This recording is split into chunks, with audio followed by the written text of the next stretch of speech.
श्री राम आदर्श विद्यापीठ में online class में आपका हार्दिक स्वागत है। आज हम पढ़ेंगे काव्य के गुण। ये टॉपिक है आपका हिंदी साहित्य में काव्य के गुण। इसमें प्रतिवर्ष एक प्रश्न पूछा जाता है। काव्य के गुण से संबंधित एक प्रश्न पूछा जाता है। पहले काव्य के गुण। काव्य के गुण की परिभाषा क्या है? परिभाषा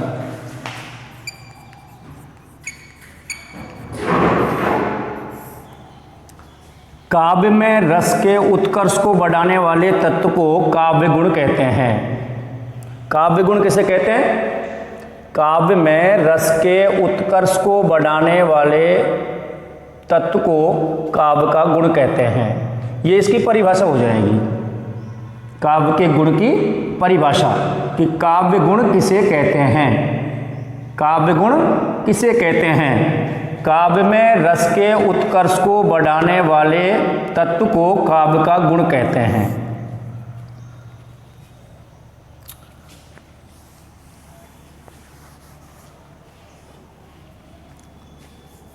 अब आती है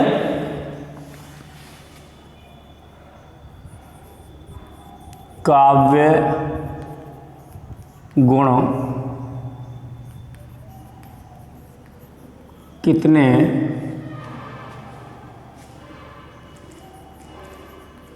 प्रकार के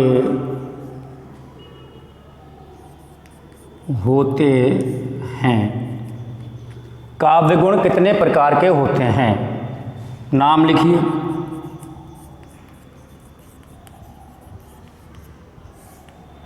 काव्य गुण कितने प्रकार के होते हैं? नाम लिखिए। तो काव्य गुण 3 प्रकार के होते हैं। नंबर 1 ओज गुण। नंबर 2 प्रसाद गुण।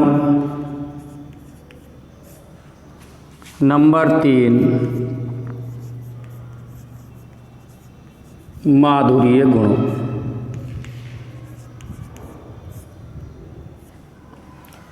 काव्य गुण 3 प्रकार के होते हैं। पहला हुआ ओज गुण, दूसरा हुआ प्रसाद गुण, तीसरा हुआ माधुर्य गुण।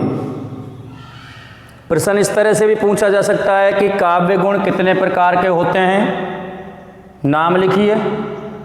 तो काव्य गुण 3 प्रकार के होते हैं: ओज गुण, प्रसाद गुण और माधुर्य गुण। इसी से अगला बनेगा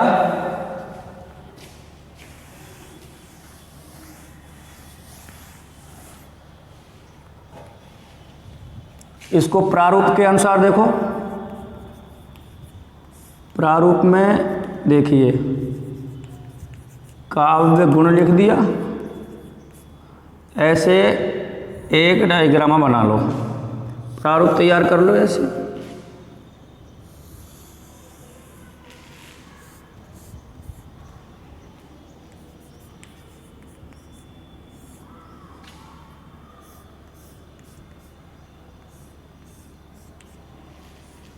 इस तरीके से यहाँ लिख दीजिए ओज गुण,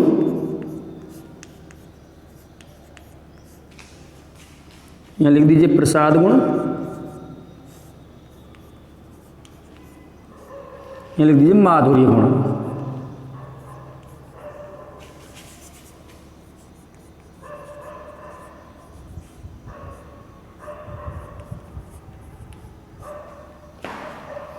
काव्य गुण प्रकार कितने प्रकार होते हैं? काव्य गुण के कितने प्रकार होते हैं? 3 प्रकार होते हैं: ओज गुण, प्रसाद गुण और माधुर्य गुण। 3 हो गए। काव्य के 3 प्रकार हो गए: ओज गुण, प्रसाद गुण और माधुर्य गुण। अब इसके बाद प्रश्न कैसे पूछे जाएंगे वो देखिए।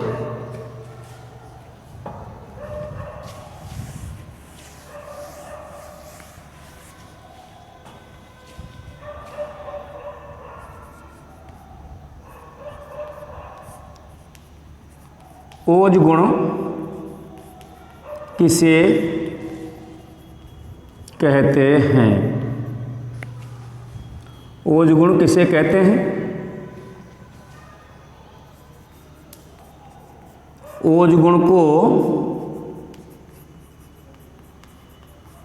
परिभाषित करें।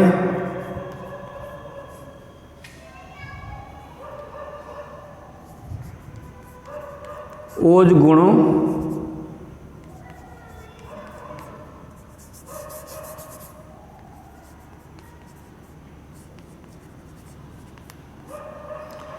ओज गुण से आप क्या समझते हैं? तीन तरह से पूछ लिया एक प्रश्न को उसने। पहले कैसे पूछा? ओज गुण किसे कहते हैं, नंबर 1। नंबर 2, ओज गुण को परिभाषित करें। नंबर 3, ओज गुण से आप क्या समझते हैं? तीनों में से कोई सी भी तरह से पूछ लेता है वो, कि ओज डायरेक्ट दे देता है मतलब सीधे तरीके से, तो ओज गुण किसे कहते हैं, या फिर ऐसे नहीं देकर ऐसे दे देता है कि ओज गुण को परिभाषित करें, या फिर ऐसे क्वेश्चन बना देता है कि ओज गुण से आप क्या समझते हैं। बात एक ही है, वो पूछ रहा है कि ओज गुण किसे कहते हैं, परिभाषित करें। तो इसमें क्या लिखना है अपन को? परिभाषा लिखनी है, सीधी परिभाषा है।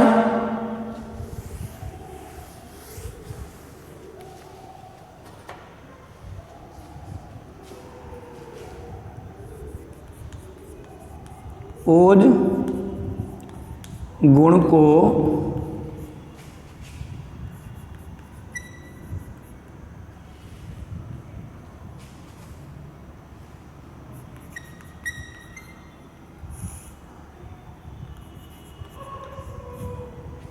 परिभाषित करें।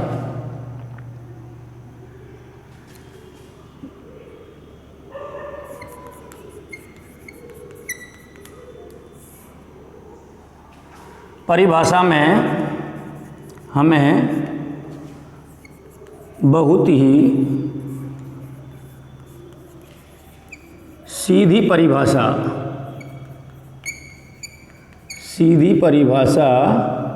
याद करनी है।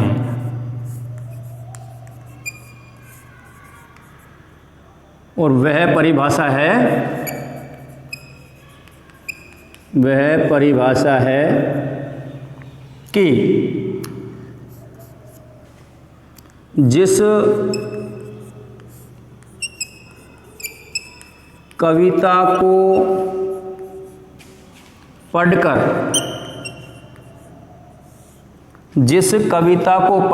या सुनकर, जिस कविता को पढ़कर या सुनकर हमारे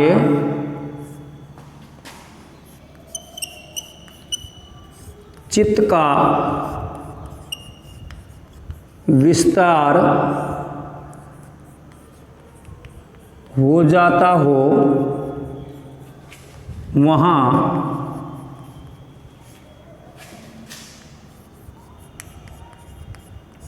ओज गुण होता है। जिस कविता को पढ़कर या सुनकर हमारे चित्त का विस्तार हो जाता हो, वहाँ ओज गुण होता है। तो ओज गुण की परिभाषा क्या हो गई? जिस कविता को सुनकर या जिस कविता को पढ़कर या सुनकर, जिस कविता को पढ़कर या सुनकर हमारे चित्त का विस्तार हो जाता है, वहाँ ओज गुण होता है। जैसे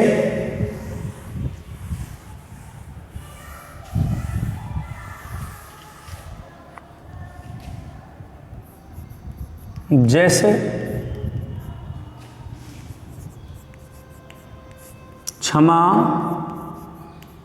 शोभते उसी भुजंग को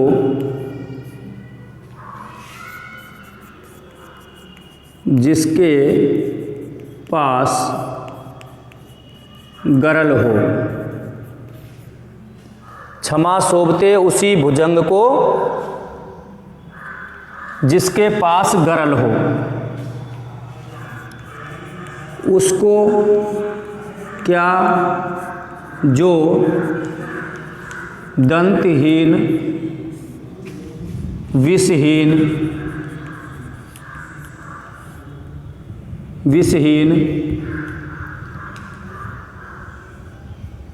विनीत सरल हो। क्षमा सोबते उसी भुजंग को जिसके पास गरल हो, उसको क्या जो दंतहीन विषहीन विनीत सरल हो।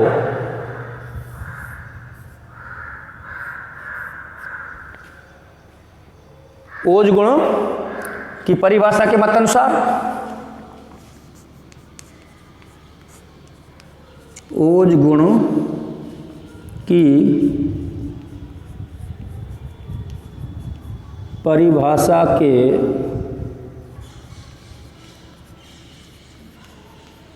मत अनुसार ओज गुण की परिभाषा के मत अनुसार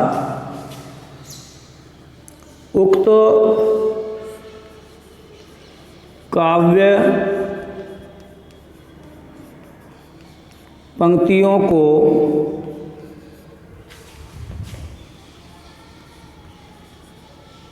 पढ़कर हमारे चित्त का विस्तार हो रहा है।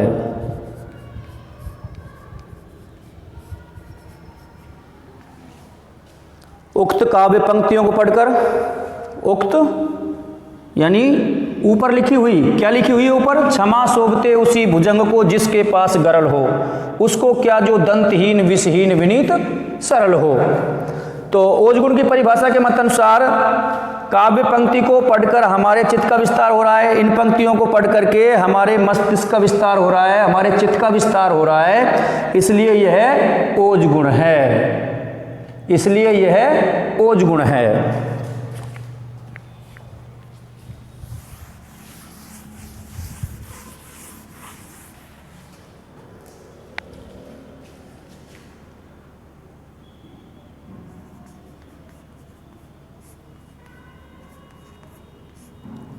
ओज गुण की परिभाषा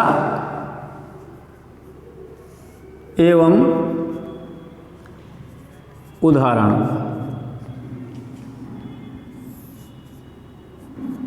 यदि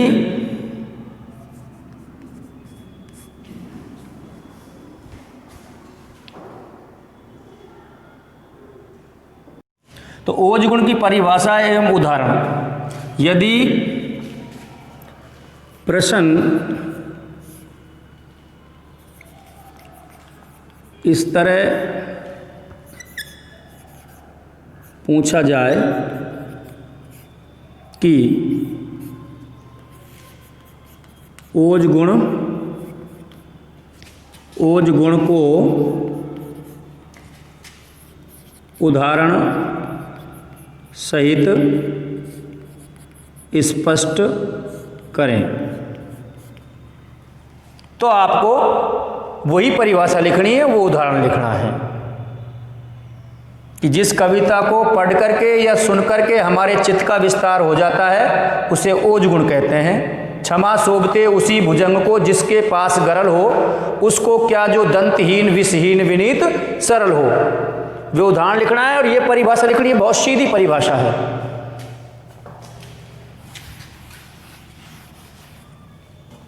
प्रसाद गुण दूसरा है। प्रसाद गुण,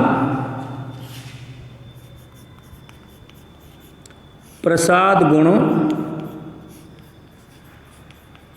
किसे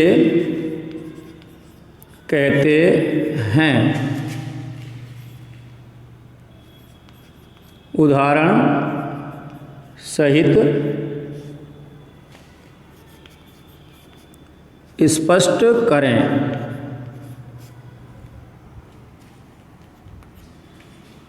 तो इसमें हमें क्या लिखनी है? पहले प्रसाद गुण की परिभाषा। प्रसाद गुण की परिभाषा।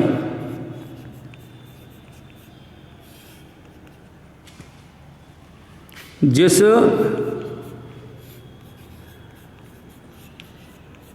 कविता को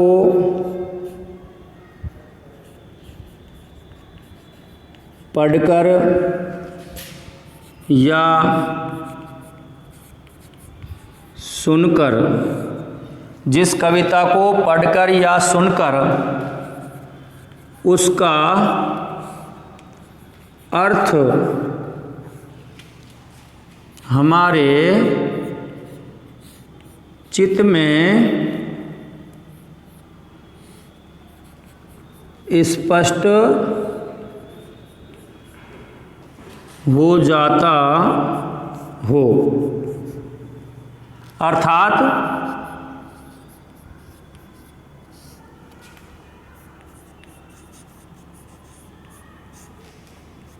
जिसका सीधा साधा अर्थ हो, अर्थात जिसका सीधा साधा अर्थ हो। जिस कविता को पढ़ करके या सुन करके हमारे चित्त स्पष्ट हो जाता हो, अर्थात जिसका सीधा साधा अर्थ हो, उसका अर्थ हमारे समझ में बैठ जाता हो, उसका अर्थ आसानी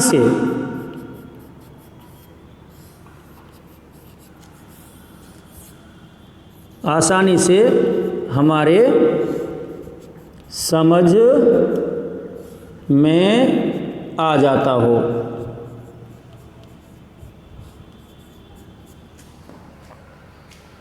तो वहाँ प्रसाद गुण होता है। परिभाषा इतनी याद रखनी है आपको, जिस कविता को पढ़कर या सुनकर उसका अर्थ हमारे चित्त में स्पष्ट हो जाता हो, उसे प्रसाद गुण कहते हैं। उदाहरण और देखिए इसका।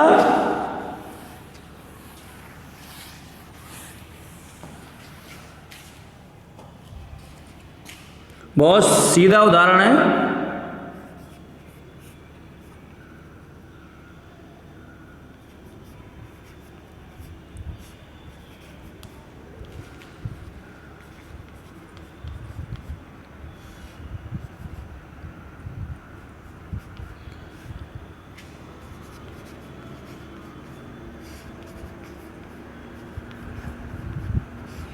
हे प्रभु आनंद दाता ज्ञान हमको दीजिए, शीघ्र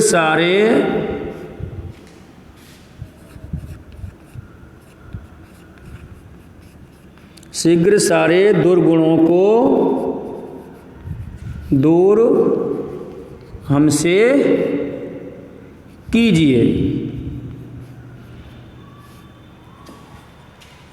परिभाषा के मत अनुसार देखिए, हे प्रभु आनंद दाता ज्ञान हमको दीजिए, शीघ्र सारे दुर्गुणों को दूर हमसे कीजिए। कविता को पढ़ करके या सुन करके उसका अर्थ आसानी से हमारे समझ में बैठ रहा है,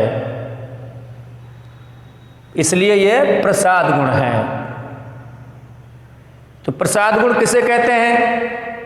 जिस कविता को पढ़ करके या सुन करके उसका अर्थ हमें पूरी तरीके से स्पष्ट रूप से समझ आ जाना चाहिए, हमारे चित्त में समझ आ जाना चाहिए। आपको ये याद रखना ही उदाहरण, हे प्रभु आनंद दाता ज्ञान हमको दीजिए, शीघ्र सारे दुर्गुणों को दूर हमसे कीजिए। तीसरा है इसका अंतिम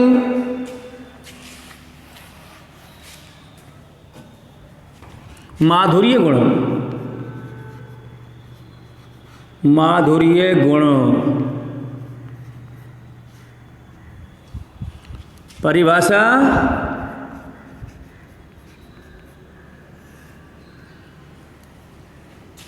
जिस कविता को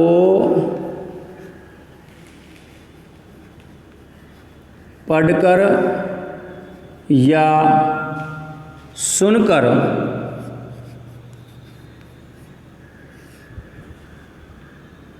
जिस कविता को पढ़कर या सुनकर हमारे चित्त में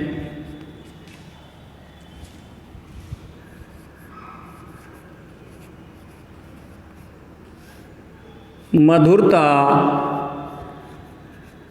उत्पन्न हो जाती हो। जिस कविता को पढ़कर या सुनकर हमारे चित्त में मधुरता उत्पन्न हो जाती हो, वहाँ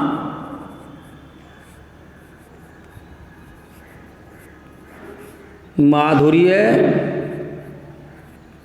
गुण होता है। माधुर्य गुण, प्रश्न बनता है माधुर्य गुण किसे कहते हैं? माधुर्य गुण को परिभाषित कीजिए, या माधुर्य गुण से आप क्या समझते हैं? तो आपको परिभाषा लिखनी है। जिस कविता को पढ़कर या सुनकर हमारे चित्त में मधुरता उत्पन्न हो जाती हो, वहाँ माधुर्य गुण होता है। सीधी परिभाषा है, बहुत सीधी परिभाषा है। जिस कविता को पढ़कर या सुनकर हमारे चित्त में मधुरता उत्पन्न हो जाती हो, वहाँ माधुर्य गुण होता है। उदाहरण और देख लीजिए इसका।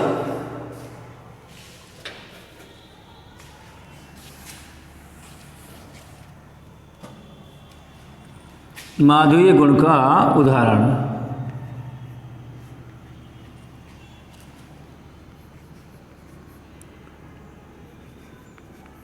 कन कन किन किन नूपुर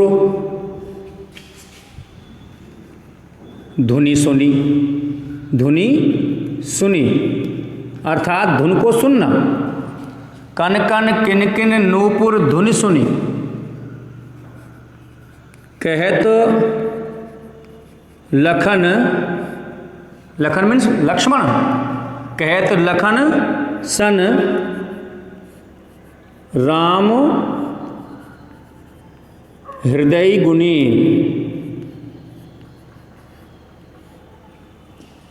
कन कन किन किन नूपुर धुनि सुनी, कहत लखन सन राम हृदय गुणी। उक्त काव्य पंक्ति को पढ़ करके, उक्त काव्य पंक्ति को पढ़ करके इसका अर्थ बड़ी मधुरता से हमारे मस्तिष्क में उत्पन्न हो रहा है, हमारे चित्त में मधुरता उत्पन्न कर रहा है। कन कन किन किन नूपुर धुनि सुनी, कहत लखन सन राम हृदय गुणी। मधुरता उत्पन्न हो रही है, पाजेव बज रही हैं, पाजेव की आवाज़ आ रही है, उसकी धुन सुनाई दे रही है, इसलिए उसमें मधुरता उत्पन्न हो रही है। इसलिए यह माधुर्य गुण है, इसलिए यह माधुर्य गुण है। परिभाषा के मतानुसार भी स्पष्ट हो जाता है कि जिस कविता को पढ़ करके या सुन करके, जिस कविता को पढ़ करके या सुन करके हमारे चित्त में मधुरता उत्पन्न हो जाती है, वहाँ माधुर्य गुण होता है। तो हमारे चित्त में कैसे मधुरता उत्पन्न हो रही है? देखिए, कन कन किन किन नूपुर धुनि सुनी, कहत लखन सन राम हृदय गुणी। नूपुर की आवाज आ रही है, धुन सुनाई दे रही है, तो मधुरता उत्पन्न हो रही है, इसलिए ये माधुर्य गुण है। इन गुणों में से प्रतिवर्ष एक प्रश्न पूछा जाता है, और वे सीधा प्रश्न पूछा जाता है कि माधुर्य गुण किसे कहते हैं, या प्रसाद गुण किसे कहते हैं, या ओज गुण किसे कहते हैं। तीनों की परिभाषा याद होनी चाहिए। एक परिभाषा प्रतिवर्ष पूछी जाती है। हो सकता है उदाहरण पूछ ले तो एक एक उदाहरण आप याद कर लेना। सीधे उदाहरण है, बहुत अच्छे उदाहरण हैं।